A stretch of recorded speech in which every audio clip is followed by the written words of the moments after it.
Колега вгостив судаком.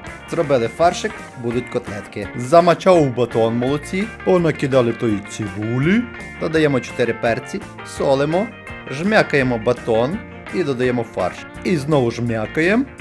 Без рукавичок, вдіньте рукавички. А далі мочимо руки, щоб фарш не прилипав. Крутимо, відбиваємо та формуємо ось такі котлетки. Далі в паніровку і на сковорідку. Декілька хвилин смажимо з однієї сторони, перевертаємо і смажимо з іншої. І запам'ятайте, справжня магія тоді, коли у сковорідці було 10 котлет, а на тарілці чомусь тільки 3. Ну що, продегустуємо? Ай, та ти що, а соковиті які. Усім смачного!